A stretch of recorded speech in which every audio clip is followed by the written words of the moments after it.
জেলা প্রশাসন, পুলিশ প্রশাসনের সম্মানিত ঊর্ধ্বতন কর্মকর্তাবৃন্দ, উপস্থিত সুধীর, এটা একটা ভালো সুন্দর পরিবেশ।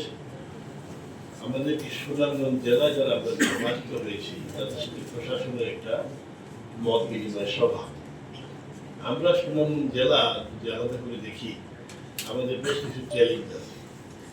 দেখেন, যোগাযোগ ব্যবস্থা পুরো জেলাতেই বিভিন্ন জায়গায়, বিশেষ করে উপজেলার সাথে জেলার যোগাযোগ ব্যবস্থা স্থাপিত হয় নাই। এটা একটা কঠিন কাজ। এই কাজটা করতে হলে আমরা আমাদের সকলে সর্বাত্মক সহযোগিতা চাচ্ছি। আমাদের জেলায় স্বাস্থ্য ব্যবস্থা দিয়ে লক্ষ্য রাখেন, দেখবেন যে বিভিন্ন উপজেলা এবং ইউনিয়ন কমিটিতে পর্যাপ্ত সর্বোচ্চ দূরের কথা মিনিমাম কোনো ডাক্তার সাহেবরা নাই।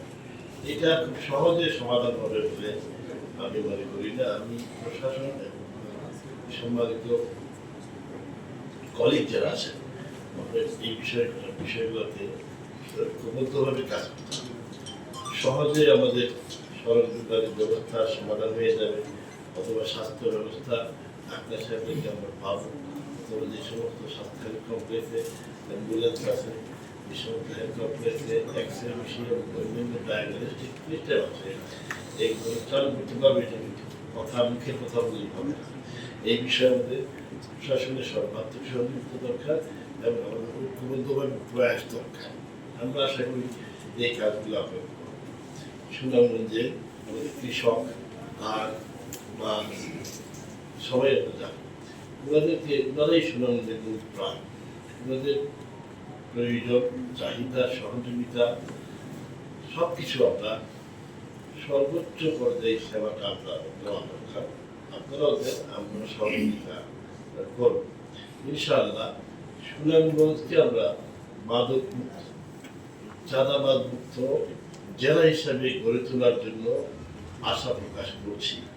এতে প্রশাসনের সহযোগিতা দরকার, উদ্যোগ দরকার, বাস্তবায়ন ক্ষেত্রে আমরা আমাদের যে সমস্ত কলিগরা আছি আমরা সব এই বিষয়ে কমিটেড এবং আমরা চেষ্টা করব সর্বোচ্চ পর্যায়ে যাতে সুনামগঞ্জ জেলাকে মাদক মুক্ত এবং চাঁদাবাদ মুক্ত জেলা হিসাবে আমরা স্থাপিত করতে পারি।